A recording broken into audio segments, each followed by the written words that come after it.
First story. My father contacted me after 15 years of abandonment, crying and begging to reconcile, and told me the reason for his resentment towards me, revealing his terminal cancer. I am unsure what to think of this situation, as I just got a message from him a few hours ago after all this time. My father has been absent for most of my life, with random drop-ins every now and then throughout my childhood. I was raised as a single child by my mother 58F for most of my life. My parents divorced when I was still a baby, and my mother has tried to marry again at least once, from what I can remember. But all her romantic relationships drifted apart after some time. She eventually gave up on finding love in men and shifted her focus to raising me. I wasn't neglected or anything, but her second and last marriage, on further reflection, was bad for her mental health. My mother and I were the only ones in each other's immediate family up until I moved out on my own over a year ago. We still keep in contact regularly. To make a long story short, almost every time my father came into my life, it was either because he wanted something or to give my mom a hard time. Childhood nativity mostly clouded me on his ulterior motives, but I do recall a few times he hurt me emotionally.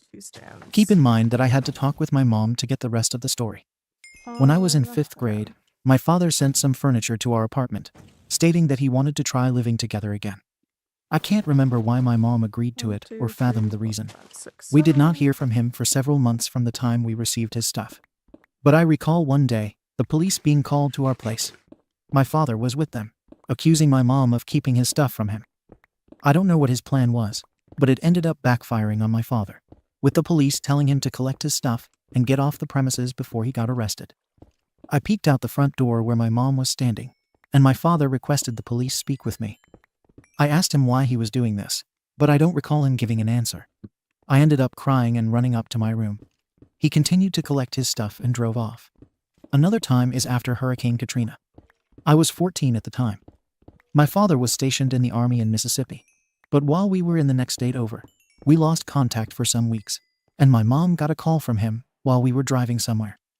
I was talking to him about being able to visit again at some point, but he got serious all of a sudden and said he did not want any contact from me while I still had a relationship with my mother. I actually ended up subconsciously repressing this memory because it was emotionally devastating to me. Mostly the exact wording he said. As I started getting upset over the phone, my mom immediately grabbed the phone and started verbally grinding into him over what he said to me. I vividly remember her yelling at him, "How dare you call her a burden? How dare you?" With that, she half-tossed the phone back to me, and my father immediately ended the call. Subsequent events involving my father popping up out of the blue ended with disappointment and eventually turned into underlying resentment towards him. My mom shared some secret emails he sent, calling her derogatory things like fat and calling me a mindless puppy. After I turned 17, he sent me a birthday card, saying he's glad he no longer has to pay child support anymore. It took me a while to realize that some people are just toxic and should be cut out of one's life. My resentment still remained, and it f***ed with my mental health for a while. In my mid-20s, I got a Facebook message from him wanting to talk again. After mulling it over, I ended up unloading all my anger at him over Messenger. All the disappointment spilled out of me like a waterfall as I sent message after message, airing out every grievance against him. At the end of it all, I ended up saying that I don't know what kind of man he is now, but I forgive the man he was. This was more for myself than anything else, as I was tired of carrying the emotional baggage. After my outburst, we did not message each other for about 2 years. Any correspondence from him was just wishing me a happy birthday every year. I spent that time feeling lighter and trying to mentally heal. For some reason, I did not block him on Facebook. He rarely posted anyway, but I knew he got married again and had kids. I was his first child. In the current situation, I just got a message saying he's visiting my state in the next 2 days and would like to meet for lunch or dinner. I am again thinking of all the things he did in the past, and the resentment is coming back, but not as strong as it used to be. Part of me wants to see him again, just to see what he's been up to since I last saw him in person, like I still need more closure. Another part is saying that I shouldn't try, as it would just degrade my mental health back to square one. Another part of me wants to meet him, and that person, and yell at him all the things I said over Facebook all over again. I think what I am asking is if I should meet with him again, just to get his side of the story. He said one day he would tell the whole story of why he fell out with my mom. Maybe I'm still holding on to that tiny grain of futile hope that he might actually keep a promise. I only have my mom's side of the story, and it could be biased for all I know. My better judgment is telling me to just decline his offer and maybe propose a video chat instead. I'm probably not mentally stable enough to handle a physical meeting, especially since I have work the days he's visiting. I work nights, though. It's been about 15 years or more. Shouldn't I be over it by now? I guess I just need an outside perspective on this. Update. So I wasn't sure if I wanted to update this, but here it is. I met with my dad at a restaurant of my choosing. When I got there, I barely recognized him. He, on the other hand, recognized me right away. He came up to me and embraced me, crying. Frankly, I wasn't sure what to feel when I saw him. He looked smaller, like he aged 30 years instead of 15 years. The look on his face after he gathered himself looked like one of defeat. A server led us to a more isolated table. It is better to talk things out that way than to have an audience in the middle of the restaurant. I listened to his side of the story. I won't go over the details here, but I will say that I realized that any resentment I had for this man has long since disappeared. I just couldn't bring myself to be angry anymore. Emotions ran high, and I ended up ugly crying a few times, right into my chicken ramen. I accepted that both my mom and dad are far from perfect parents, and that their issues ended up becoming my issues over the years. As an adult, only I can choose how I let those issues affect me. While some things are hard to get over, I left that conversation feeling lighter than before. We exchanged numbers, and even took our first picture together in years. It took me a while to bring up the fact that I started talking to Dad again with my mom, and I did not anticipate her reaction. She was happy that I decided to talk to him again. Frankly, I thought my mom would be somewhat upset about it, but it was the exact opposite. It took her longer to apologize for some things, but I can't really say I was looking for her to apologize for those things. It was more like trying to understand what her line of thinking was at the time. I told both my parents that I was totally fine if they never reconciled with each other. But what was important to me was my individual relationships with both of them. I can still look at Dad as another adult in my life for some advice, as I do not have many of those kinds of people in my life. With the advice of my mom, I decided to spend the Christmas holiday with my dad in Colorado. It had been years since I had seen so much snow. Unfortunately, I couldn't make a snowball without it disintegrating due to the lack of moisture in the mountains. I think I took about 400 pictures the entire time I was there. I met his wife, my stepmom, and some of her family. She was really nice and revealed to me some details about some things that happened over the years of no contact. I should probably mention that in my first conversation with Dad, he revealed he had liver cancer, but did not dwell on the details. When I asked his wife about it, she said it was in stage 4 and terminal. He would need a whole new liver for it to be treated completely. I was also startled that he chose not to be on the list for transplants, which even baffled my mom. I think it hit home to me how hurt he must have felt not being in contact with his biological daughters. I have a half-sister from Dad, but I never met her. He did not want to continue living. Toward the end of my trip, I let my emotions out about how he could give up so easily on life by not taking every opportunity to fight his cancer. I know it's not my decision to make for him, but I know for a fact that I did not want this to be the last Christmas I actually spent with him.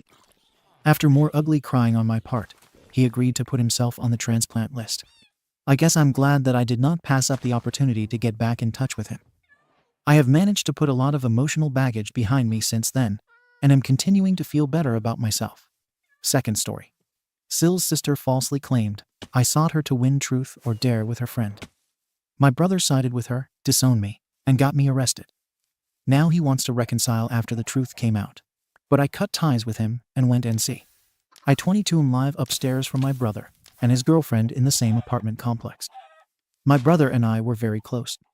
His girlfriend F21, I'll call her Betty, seemed to like me. They've been together for about 18 months. Her sister F16, I'll call her Erica, came to visit them in early July, and she was supposed to stay all summer until school started for her. They grew up mostly in foster care because their parents are drug addicts. Their dad is in prison and has been for about 15 years, and their mother is pretty much on drugs and absent. Her sister lives with foster parents, and when I met her back in July, she told us how she'd been saw in foster care and on several other occasions. She volunteered this information, and my best friend and I later talked about how it sounds like she's accused a ton of people she's lived with of such, and we both kind of worried she might someday accuse my brother. One night I came home drunk, and as I was walking up the steps to my front door, I saw Erica sitting on the steps with her laptop. I stopped and said hello for what seemed like 60 seconds. Next thing I know, my brother is up at my apartment the next day, asking me, "What the F have I done?" She claims I propositioned her and that she turned me down. Then she said that I groped her and tried to force her into my apartment while making lewd comments. My brother said the cops were called and that I should probably disappear for a while. I stayed. I was kind of dazed and confused about the whole thing, but I waited for the cops and was arrested that evening. My brother said that I was no longer welcome at his place and that he believed Erica. He said that maybe I was too drunk to remember what I'd done. I was arrested, and some detectives interviewed me in jail. I spoke to them because I felt I had nothing to hide, but my attorney later admonished me for giving a statement at all.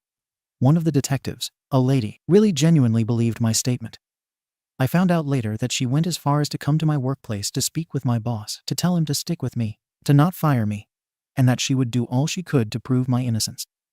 All this while I was in jail because I didn't have bail money, $100,000. There are cameras all over the apartment complex, and thank God that one of them points towards the steps leading to my front door. I'm in the hole for about $7,000 in attorney fees, only to find that the video shows me walking up the steps, talking to Erica for 7 seconds, then walking into my apartment. I had told the detectives that I spoke to her for about 45 seconds to 1 minute, because that's how I remembered it. There is no audio available. The video shows Erica stayed on her laptop for about 3 minutes, and then walked up the steps, knocked on my door, and then went halfway down the steps and got back on her laptop for about half an hour. And then she went into my brother's apartment for the rest of the night. She chatted with her friend most of the night, and in her chat logs, she mentions that I came home drunk, said hello, and walked into my apartment. Her chat friend dared her to knock on my door, and she did, but I was passed out by then and didn't answer. My lease is up in December, so I can't move out until then. I've mostly been staying at my sister's house now to stay away from my brother and his girlfriend. When I do see him, he always kisses my arse, telling me how sorry he is for accusing me. And he even admitted that Erica accused him of always looking at her arse to his girlfriend. So he says he should have known that the accusation against me was false as well. I spent 8 days in jail, and my brother stood by Erica the whole time. My sister wanted to put up her house to bail me out, but I asked her not to because I found out she would lose a 10% deposit if she did that. So instead, she lent me the money to hire an attorney. She never doubted me, and neither did my brother-in-law or my friends. My brother insists that I should sit down with him and his girlfriend so they can apologize. I just want them out of my life. I kind of feel betrayed by my brother, and I've so far cut him out of my life. I don't know if I'll ever get over this. Edit. I just want to clarify something. I never lived with my brother. I lived in my own apartment upstairs from theirs. My lease is my own, in my own apartment. And when he said I wasn't welcome at his house anymore, he meant that I shouldn't come over to visit like I often did. He was saying, if they don't arrest you or you get out on bail, don't come over to my place. Also, the cops were supposedly told the cameras didn't work at first, which I had been told a year ago by the manager as well. The cops say they didn't find out that that particular camera was working and recording, and that the footage was available in an online database until 5 days after my arrest. But then it took them 36 hours to review the video, which really frustrates me. But my attorney says that that's not a really long time. It's apparently normal for them to take so long to review video footage. I think I could have done it in 36 minutes. But that's just me. TLDR. My brother stood by my accuser, and now I never want to speak to him again, even though he keeps apologizing. Relevant comments. Archipelagi. This doesn't make any sense. Even if they seized her laptop, they would have been required to do a forensic analysis of it, which requires imaging the hard drive, which requires waiting ages for it to make its way through the police system, which means there is no chance in hell they had those chat logs if they were even saved on the hard drive and not on Facebook or something when all this was going down.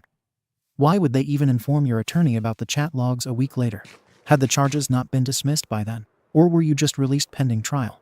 And they decided a week later to dismiss the charges. OP. I was released without having to put up any money as soon as the video surfaced. But they didn't officially drop the charges until a month later. At my next court appearance, well, I wasn't there for that one. The judge had anticipated that the prosecutor would drop the charges, so I wasn't required to appear. So my attorney told me to go to lunch while he went and appeared on my behalf. As far as the laptop, they didn't have to send the computer to some lab for analysis right away. Erica had her own attorney that I heard had been provided by the state, but I don't know. The cops and/or prosecutors, along with forensic experts, got passwords to emails and chats from Erica's attorney. Also, at this point, Erica's attorney handed over contact information to her friend. the one she chatted with that night. And she backed away from most of her accusations, but not all through her attorney.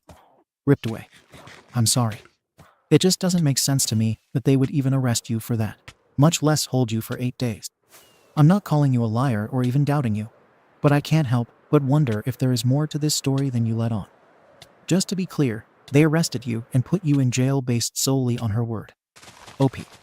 Also, just to add something, they didn't even check her laptop until they took me to court on Tuesday, and my attorney requested the laptop so he could get a forensic expert to check it. The prosecutor kind of put up a fight about that, and the judge sided with the prosecutor. But according to my attorney, the prosecutor had realized in court that there had been sloppy police work done. He knew the judge would never give us the laptop, but he just wanted it to become part of the evidence, so he would eventually have access to it. My attorney thought maybe she was on Facebook or emailing somebody, and she would say something to contradict her account of what happened. All of that turned out to be right. Only then did the cops go and confiscate it from Erica, and then they checked it themselves. And then they told my attorney that they had video, and that he would get a copy on Thursday. Then it wasn't until a week after I was released that my attorney said they informed him about the chat logs. It all moved along very slowly. Maybe it happened so slowly because it's kind of a small town, and the cops aren't as experienced as, say, the NYPD or LAPD. OP. She showed them bruises on her arms and breasts. I don't know where she got those. I never touched her. But yes, they just arrested me on Friday night, took me to court on Tuesday morning, and on Wednesday afternoon, my attorney said the cameras work, but that the footage would be reviewed over and over again, and that I likely wouldn't be released until sometime Thursday night if the video backed up my story. But I wasn't released until Friday morning. Adacamus. Any updates? If you don't pursue this, there will be someone else hurt by her accusations. OP. No updates. I asked about having her charged at the police department, but they sent me to the DA's office, and I was told that she would not be charged in the county that we live in, but that she may soon be charged in another county where she's made more than one accusation. So they're forwarding the information about my case to the county that's charging her. From here on out, it's up to them. Third story. My entitled family demanded which daughter was theirs after seeing both my bio and adopted daughter, then harassed me after I refused to tell them, so I kicked them. Now they are accusing me of stealing their granddaughter, so I cut ties with the family. I, a single 20-year-old female, gave birth to a baby girl about 2 months ago and, at the same time, adopted a second baby girl who was born about 3 days before. The daughter that I had in my uterus, I will call Rose. The daughter that I didn't carry, I will call Lily. I got pregnant with Rose about the same time that my best friend, whom I'll call Anna, got pregnant with Lily. While I was ecstatic about being pregnant, Anna was not. Anna felt that she wasn't in a good place emotionally, financially, or in any other way to have a child. She told me she was considering getting an abortion, but that she wished her child could have a good life somewhere else instead of just being thrown away. But anytime she pictured putting her child up for adoption, she remembered all of the stories of abusive adoptive parents. She said that she felt helpless because there didn't seem to be any good answers. That's when we came up with a hesitant plan. We decided that if, after Lily's birth, Anna still didn't feel like she could raise her, I would adopt Lily and raise the girls as twins. Anna didn't want Lily to know she was adopted, but I hated the idea of lying to a daughter of mine. We decided that once Lily was old enough to understand, I would explain that she was adopted. If at that point Anna felt ready, we would tell Lily that Anna was her biological mom, and if not, then we would say that her mother wasn't ready for her to know who she was. This way Lily could live her life. Anna didn't need to be worried about Lily, because she could check on her at any time, and Anna would be able to continue working on getting her life in order. I chose not to have any of my family in the room during the birth, because I wasn't comfortable with them seeing me like that, and Anna was fighting with her family at the time. So Anna and I were the only ones in the room for each other during the birth. After Lily was born, Anna still wanted me to adopt her, and she also said that she did want to be in her life more than she originally thought. We decided that she would be the godmother of both girls, and that I would be their mother. When it was time for us to go home, I organized a get-together for my family to meet both of my daughters, and we went forward with the adoption. As soon as my grandmother met my babies, she asked me which one was my daughter, and I replied that they both were. She rolled her eyes and said that I knew what she meant. I told her that, no, I don't, because they are both my daughters. She got mad about that and asked me which one was my real daughter, and my parents backed her up, saying that I should tell them which daughter I had adopted. I got mad and asked them why it mattered. Both babies are my children, I'm breastfeeding both of them. I named both of them. And I was there through the entire pregnancy for both of them, even if I only carried one of them myself. This led to a fight with my family, insisting that I tell them which daughter is which, and me insisting that my grandmother apologized for implying that one of them wasn't my real daughter. My parents told me that I was being dramatic, pointlessly stubborn, and ridiculous, and that they just wanted to know when dealing with the girls which one was their granddaughter. I kicked all of them out and said that unless they apologized and stopped asking which daughter was adopted, they would not get to see either of them. After they left, I sent out a text saying that I will tell them which one is adopted when I explained to her that she is adopted. But adopted or not, they are both my children.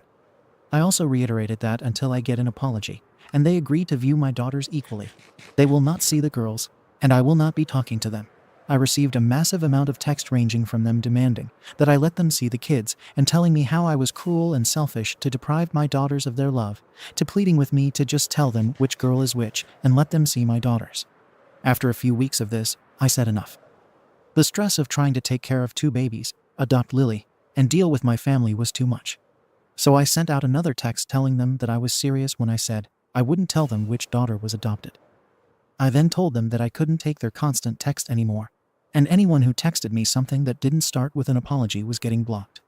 Most of my family realized I wouldn't back down and stop texting.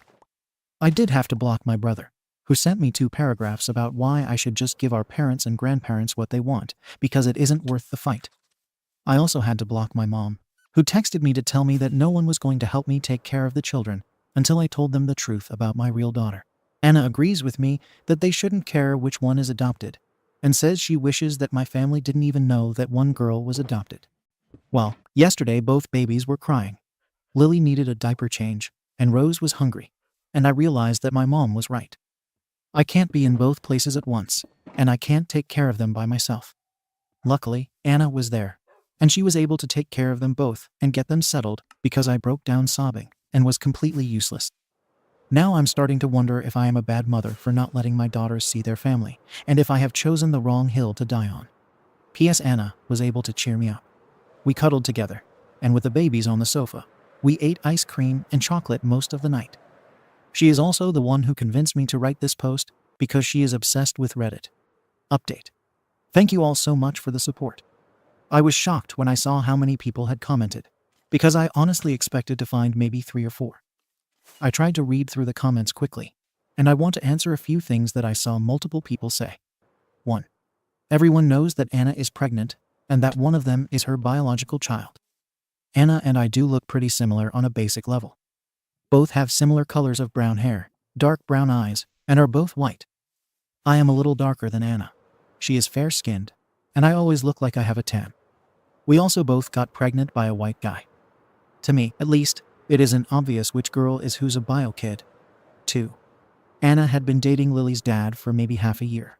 But when he heard that Anna was pregnant, he told her that he didn't want anything to do with a child. I got pregnant because I went to a party and was an idiot. I have contacted Rose's father, but he told me to give him time to think, so I have been waiting for him to come around. 3. I have not legally adopted Lily yet. Anna and I have agreed that Lily is my child, and Lily is staying at my house, but Anna is still currently her legal guardian. Right now, we are trying to figure out where Lily's father went. 4. I think I saw several people saying that I don't know how much work 2 babies will be. I definitely did not know what I was signing up for.